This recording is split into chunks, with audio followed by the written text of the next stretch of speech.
BSc Part 3, Paper 3, Physical Chemistry, Unit 1, Elementary Quantum Mechanics by Dr. Chayan Mehta, Associate Professor, Government Girls College, Magra Punjla, Jodhpur. आज हम BSc part 3 के third paper physical chemistry का unit 1 तैयार कर रहे हैं, elementary quantum mechanics. हम जानते हैं कि कणों की तरंग प्रकृति होती है। तरंग यांत्रिकी में इसका अध्ययन किया जाता है। केमिस्ट्री की वो ब्रांच जिसमें पदार्थ की कणीय स्थिति का अध्ययन किया जाता हो, क्वांटम मैकेनिक्स या कण यांत्रिकी कहलाता है।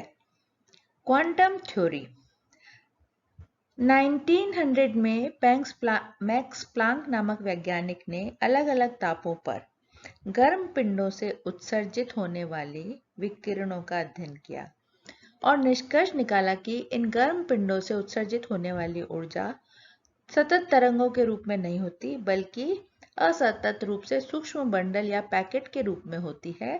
अर्थात उत्सर्जित होने वाली विकिरण निश्चित ऊर्जा के पैकेट या बंडलों से बने होते हैं। इन बंडलों को क्वांटा कहा जाता है। इस प्रकार क्वांटम सिद्धांत के आधार पर प्रकाश विद्युत प्रभाव, क्रॉम्पटन प्रभाव आदि को आसानी से समझा जा सकता है। ब्लैक बॉडी रेडिएशन, कृष्णिका विकिरण। जब कोई ताप दीप्त तंतु कुछ विकिरणों को उत्सर्जित करता है तो ये विकिरणें विद्युत चुंबकीय तरंगों के रूप में प्राप्त होती हैं। तंतु का ताप बढ़ने पर उत्सर्जित विकिरणों की तरंगदैर्घ्य का मान कम होता है, जिससे सोर्स का रंग सफेद प्रतीत होने लगता है। किरचॉफ नामक वैज्ञानिक के अनुसार ऊष्मा विकिरणों के लिए सिद्धांत दिया, जिसके अनुसार जब किसी पदार्थ को गर्म किया जाता है तो उस पदार्थ के विकिरण उत्सर्जित करने की क्षमता उसके विकिरण अवशोषित करने की क्षमता के समानुपाती होती है। E is directly proportional to A। यहाँ E उत्सर्जन क्षमता और A अवशोषण क्षमता है। अतः दो सतहों के लिए E1/E2 is equal to A1/A2। यदि किसी सतह को अवशोषण क्षमता व उत्सर्जन क्षमता का मान इकाई हो तो वह सतह सभी प्रकार के विकिरणों का अवशोषण कर लेती है तथा इसको गर्म करने पर सभी प्रकार की तरंगदैर्घ्य वाले विकिरणों का उत्सर्जन कर देती है। ऐसा पदार्थ कृष्णिका कहलाता है। अतः कृष्णिका वो पदार्थ है जो उस पर गिरने वाले सभी विकिरणों का अवशोषण कर लेता है। इस प्रकार कृष्णिका द्वारा उत्सर्जित विकिरणों को कृष्णिका विकिरण, ब्लैक बॉडी रेडिएशन कहते हैं। अतः कृष्णिका, ब्लैक बॉडी एक अच्छा अवशोषक व उत्सर्जक का कार्य करता है, लेकिन वास्तव में ऐसी कोई सतह या पदार्थ नहीं होती जिसके लिए A और E का मान इकाई हो। अर्थात कृष्णिका को प्राप्त नहीं किया जा सकता है, लेकिन कृष्णिका का निर्माण संभव है जिसके लिए A और E का मान लगभग इकाई हो। इसे निम्न प्रकार से समझाया गया है। यहाँ एक खोखला गोला है जो अंदर से पूरा काला किया हुआ है। इस गोले में एक छिद्र है। इस छेद के ठीक सामने एक शंकु के आकार का उभरा हुआ भाग उपस्थित है।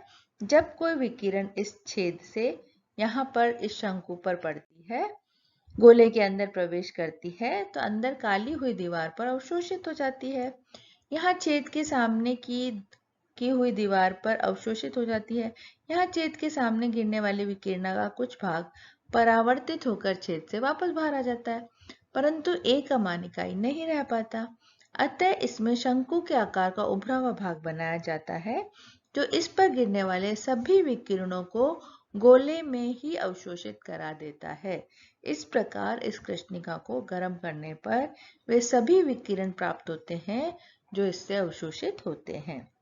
लूमर और प्रिमशिल ने विभिन्न तापों पर कृष्णिका को गर्म करके उत्सर्जित ऊर्जा का अलग अलग तरंगदैर्घ्य के वितरण का प्रायोगिक अध्ययन किया तथा विभिन्न तापों पर घनत्व और तरंगदैर्घ्य के बीच में संबंधों को इन वक्रों के द्वारा दर्शाया। ये वक्र कृष्णिका वक्र कहलाते हैं। यहाँ पर वेवलेंथ है और ये डेंसिटी है और ये विभिन्न ताप पर जो है हमको अलग अलग ताप पर हमने क्या निकाला है, अलग अलग ताप पर हमने अलग अलग तरंग दैर्ध्य और अलग अलग घनत्व पर हमने वक्र कृष्णिका विकिरण वक्र बनाए हैं। उपरोक्त वक्र क्या स्पष्ट करते हैं? जो अभी हमने लास्ट पेज पे देखे हैं सारे ग्राफ, प्रत्येक ताप पर एक निश्चित तरंग दैर्ध्य पर ऊर्जा घनत्व का मान अधिकतम होता है। जैसे जैसे ताप में वृद्धि होती है वैसे वैसे अधिकतम ऊर्जा का उत्सर्जन कम तरंग दैर्ध्य की ओर प्रतिस्थापित होने लगता है, अर्थात वक्र का शिखर कम तरंग दैर्ध्य की ओर विस्थापित होने लगता है। अर्थात वक्र का शिखर कम तरंग दैर्ध्य की इस विस्थापन को वीन विस्थापन नियम द्वारा व्यक्त किया जा सकता है, जिसके अनुसार lambda maximum is proportional to 1/t, lambda maximum is equal to bt, lambda maximum t is equal to b। यहाँ वीन के अनुसार तरंग दैर्ध्य व संगत ताप का गुणनफल एक कांस्टेंट होता है। ये लैम्डा मैक्स तरंग दैर्ध्य, ये संगत ताप, और ये b जो है ये कांस्टेंट है, जिसे वीन विस्थापन स्थिरांक कहते हैं, जिसका मान 2.93 इंटू 10⁻³ है। किसी दिए हुए परम ताप का वक्र तथा तरंग दैर्ध्य अक्ष के बीच का क्षेत्रफल उस ताप पर उत्सर्जित संपूर्ण ऊर्जा की मात्रा को प्रदर्शित करता है।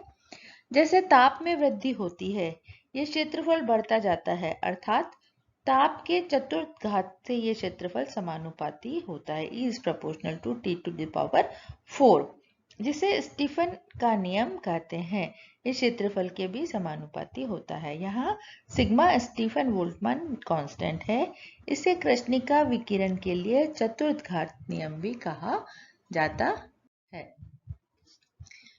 वीन के अनुसार किसी कृष्णिका विकिरण की ऊर्जा E को निम्न प्रकार दर्शाया जाता है, E is equal to k lambda minus 5 E minus a upon lambda t d lambda.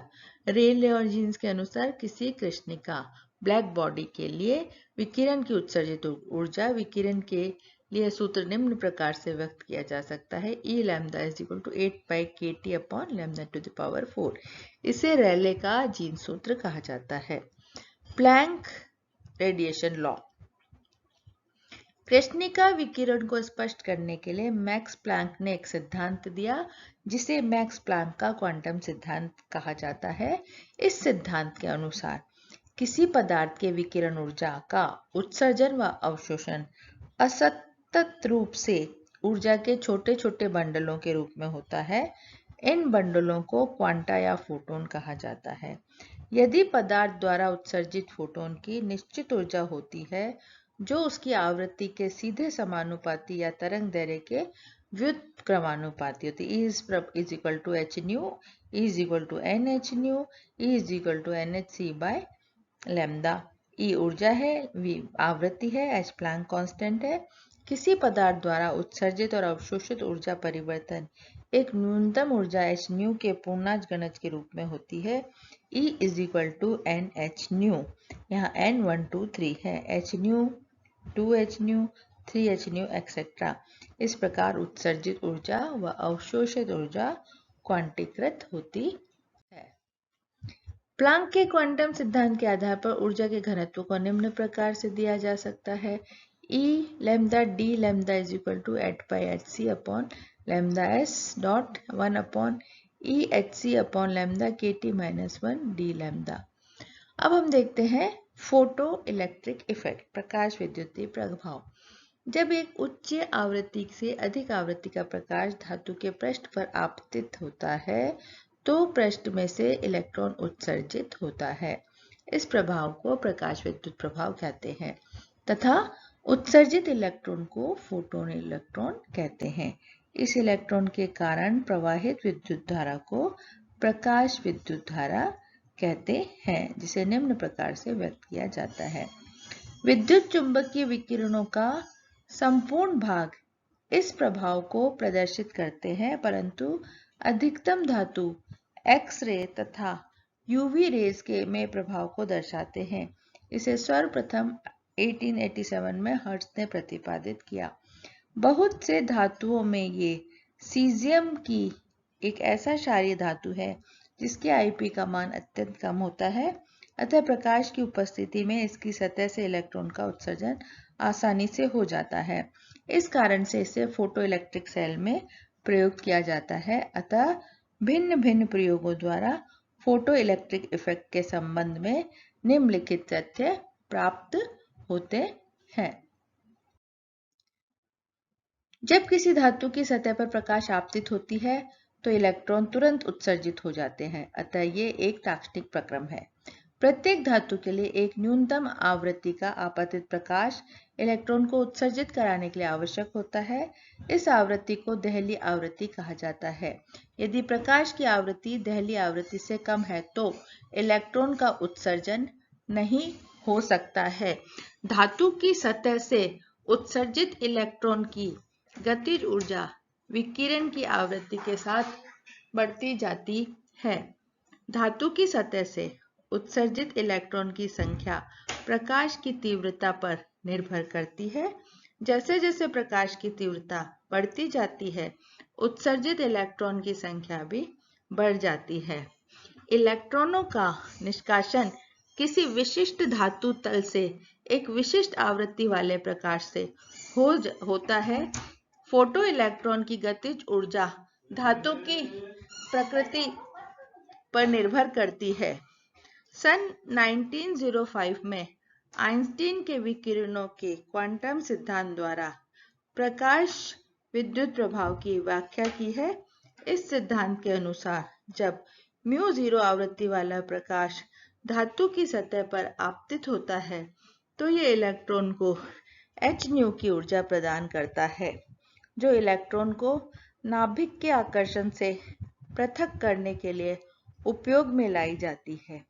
यदि फोटोन की आवृत्ति देहली आवृत्ति की तुलना में अधिक हो तो ऊर्जा का कुछ भाग इलेक्ट्रॉन को पृथक करने में तथा शेष भाग उत्सर्जित इलेक्ट्रॉन को गतिज ऊर्जा प्रदान करता है।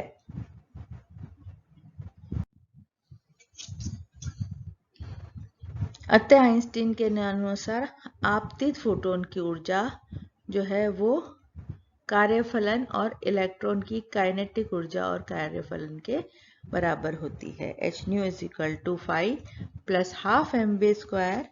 If ke maximum is equal to 0, then v is equal to v0.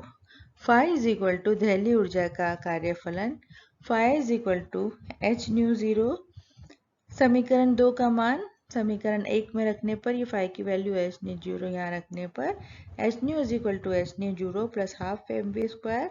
Half mv square is equal to hν minus इसको इधर ले आएंगे, half mv square is equal to hv minus v0। यहाँ m इलेक्ट्रॉन का द्रव्यमान, v आपतित किरण की आवृत्ति, v इलेक्ट्रॉन की गति और v0 देहली आवृत्ति है। सभी समीकरण जो ये तीसरी समीकरण है को आइंस्टीन प्रकाश विद्युत समीकरण कहा जाता है। इस समीकरण को जिसकी सहायता से फोटो इलेक्ट्रॉन की ऊर्जा ज्ञात की जाती है। यहाँ इलेक्ट्रॉन की गतिज ऊर्जा व आवृत्ति के बीच वक्र को निम्न प्रकार से व्यक्त किया जाता है। ये हम आवृत्ति और गतिज ऊर्जा के बीच का वक्र देखते हैं। जब कोई एक वर्णीय प्रकाश विकिरण एक्सरे या ग्रेफाइट, एल्यूमिनियम आदि पदार्थ की सतह पर आपतित होता है तो ये प्रकीर्णित हो जाता है। इन प्रकीर्णित विकिरणों का तरंगदैर्घ्य आपतित विकिरणों की तुलना में अधिक होता है, परंतु आवृत्ति कम होती है। इस प्रकार इन प्रकीर्णित रेखाओं का एक समूह प्राप्त होता है। इन रेखाओं को क्रॉम्पटन रेखाएं तथा